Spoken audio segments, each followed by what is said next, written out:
Hello everyone, how you guys doing today? I'm Ikaro with the Funky High Vibes, and we got today a review of the Sacred Creators Oracle by Chris Ann. So this deck is actually pretty amazing. I'm gonna go right off the bat and say that. But when I first saw it, I was very hesitant to buy it. I saw other reviews, I saw other walkthroughs, and I just wasn't sure. And I'll tell you why in a minute. But first, let's look at the box that it comes in. It's a very, very sturdy box. It's a great box. It's pretty big, but it's very high quality and it just feels really nice. I don't know if they put like a suede coat on it or something, but it feels really nice. So then you open it up, and I love this little symbol on the side as you open it. And the colors are just so stunning. So right off the bat, you have this: you are a sacred creator and you can build the life of your dreams. Which, this box is so sturdy, like it stands up on its own kind of thing, right? So you can just kind of put this on at your altar if you like, just leave it there and know that you are the sacred creator. It's just really cool and really beautiful. And personally, I like how it's so light and watercolors and really beautiful here. But then you have this very stark contrast with the black. I love high contrast, so totally in for this. But I thought this was really cool. This is the inside. It has this it actually feels like velvet right here. It's a velvet thing, and you have to split the deck into two. So that sometimes can be a little bothersome, but it's really not that big of a deal, to be honest. All right, so we got the deck right here. And we have the book. This book is serious. Look at this book. It's a real book. We have, let's see, 273 pages. So this book is intense, but it's very beautifully created. It's absolutely gorgeous the way she's designed it. I love this. Hello, lovely soul, and it's all over the place. But also this book is pretty meaty and really thick and a lot of content in it. But not the images. The words are pretty big. They're really easy to read. They're a good size, but because they're a little bigger, I think, than your, let's say, white book, than your little white book, then they take up a lot more space. So then they take up a lot, of the book space. You have a lot of spreads. Your first oracle draws, she totally takes you through that. You have a 1 card, 2 card, 3 card, and you have different spreads, quite a few of them. And then the big kahuna is what she calls it, the solopreneur reading, the money spread. This is really cool. Then you got the messages. Now the messages are really beautiful because, let's get one here. So the first one is, you are magic. That's cool. So you have the design that's on the deck, and we're gonna go through this. You have the essential meanings, which are just keywords. And I love this too. She calls this self-care message. Now the self-care message is actually if the card comes up in reverse. So you have the card essence of you are magic, right? So manifestation, innate skill, the power to bring your dreams to life. Self-care is latent or underused talents, a need for more planning or more focus to avoid delays, a time to increase self-discipline. So, you can, even if you draw the card upright, you can be drawn to the self-care message and go, okay, so for me to not fall out of balance, I'm going to go and practice some self-care, right?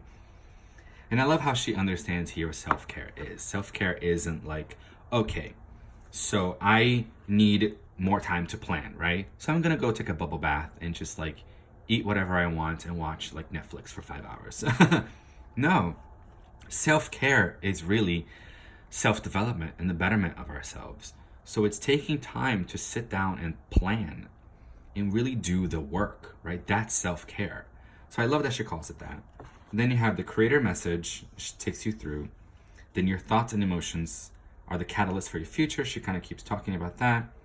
That's the creator message that goes on for about 2 pages.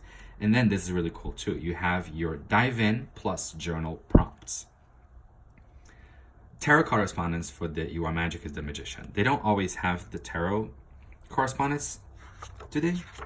Let's see. Okay, so this one, Overrate Your Intuition, has the High Priestess. So I think most of these, if not all, do have a tarot correspondence, which is pretty cool.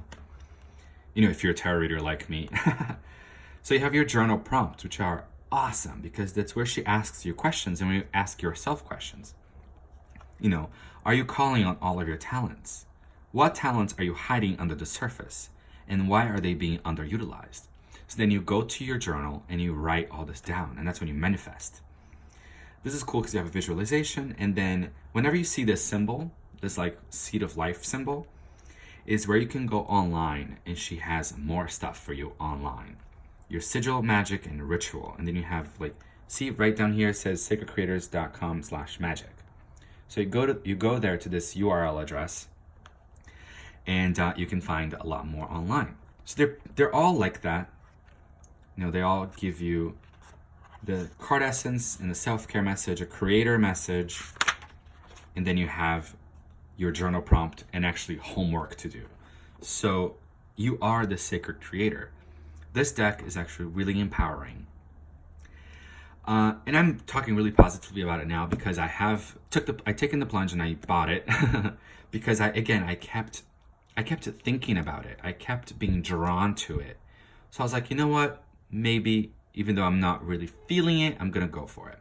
And here's why I'm not really feeling it. Because from the first card, right? You are magic. I'm sorry to say, but that means nothing to me. Because it's just, I mean, it does mean it is really powerful because I am magic, right? So I can create anything I want in life. So it does feel like you are magic, for example. It does feel like a great mantra to say during a meditation or a great affirmation for myself. But intuitively, I can't look at your soul shines or shift the way to new potential or creator, water. Change maker, make waves. Magic happens when you most expect it. This is one. There's actually one's really cool too. So celebrate your wins. When I was looking at this deck from other people's walkthroughs, it felt very empty to me because I was like, celebrate your wins. Great. That's a good reminder to celebrate my wins. I should, feel proud of having a win. That's awesome. But what else do you have? But then I kept wondering, and I was like, this book cannot be that thick and not explain what celebrate your wins means. And this book cannot be that thick and just be as empty as this card is. So I say that now, but when I started using this deck, it's anything but empty. As you saw through the journal prompts and how long the creator message is, how long the creator messages are, how you go on for like 2-3 pages of messages and what it means and how to work and how to overcome obstacles. I was like, holy crap, this is amazing.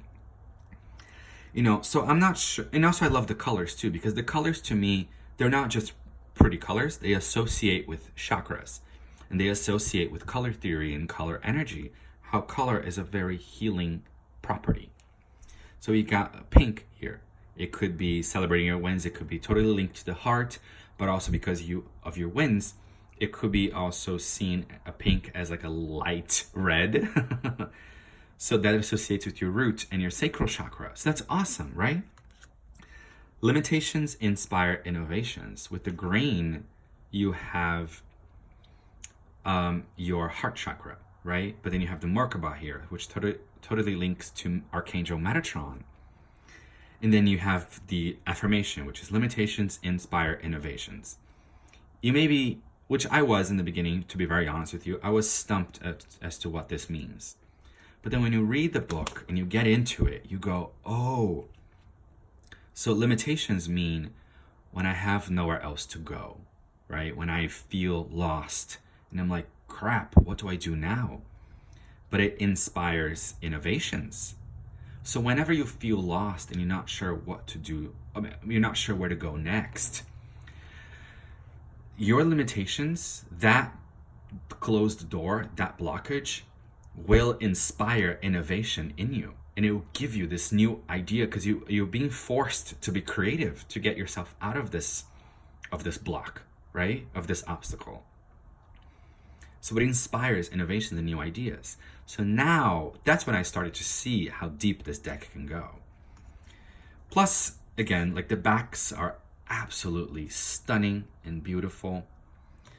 The colors and the cards are just really beautiful. Look how colorful this deck is. I love that. And I love too how it's gold on the side here, but it's not vibrant gold. Let me get this other deck here. So I have outside the Dreams of Gaia, and I love this deck, but look how shiny that is. And I love it. It's beautiful. I'm really not saying anything bad about it. I love it.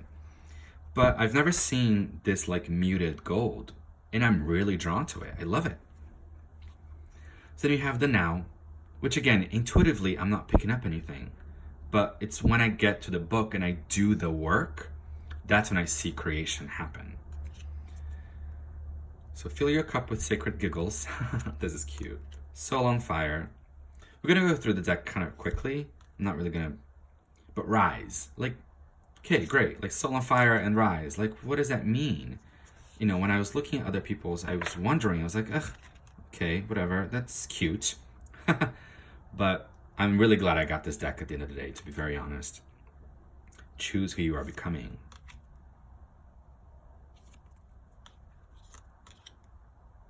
You, the Muse. I like that. In the Flow with Money. Overrate your intuition. That's the High Priestess one that we saw. It's just a really beautifully, oh, you are magic. There you go. Just a really beautifully created deck.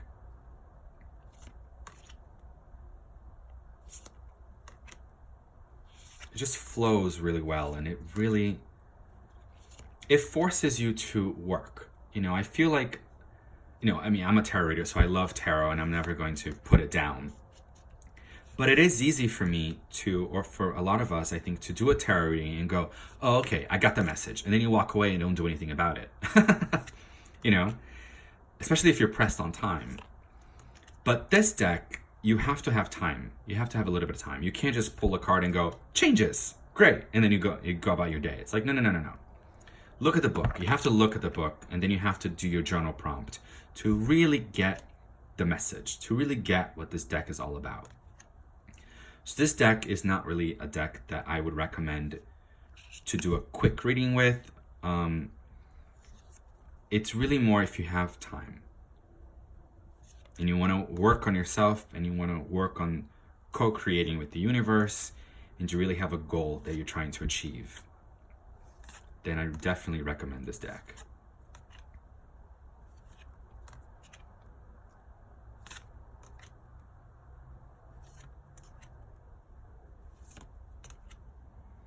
Plus, like, the little images here, like in balance. This is so cute, right? The little half lotus with the crescent moons and just in balance. Feed your artist. I like that. I love this. It's actually very clever. Bliss is worth creating. From. Which makes you question, like, bliss is worth creating for, right? So our goal is bliss. But also, I think to create bliss, we should come from a place of bliss. So it may sound like an oxymoron, a dichotomy, but again, when you kind of dive a little more into it, things start to make sense in your mind, and you go, oh, that's awesome, you know? Feel the expression with the throat chakra symbol here and the little microphone. Your past supports your future. This is really cool. You are living poetry. So you can definitely use this deck for just your mantra. If you want to be quick with this deck and just go, oh, I am living poetry. Awesome. And then you take that mantra throughout your day. I think that's a really great way to also use this deck. But to really get the most out of it, you have to do the work.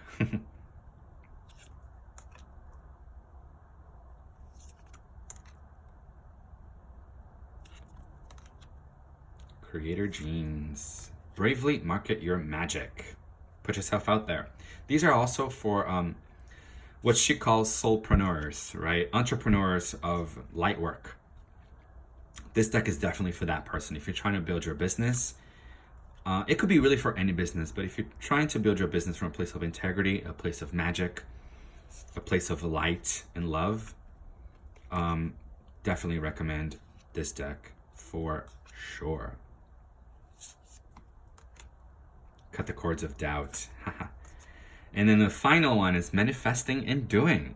I think that's really appropriate to finalize this. So I hope you guys enjoyed this review. If you have any questions or if you have any of your own opinions about this deck, I'd love to hear them. Just comment below. And have a great day, guys. Stay funky out there.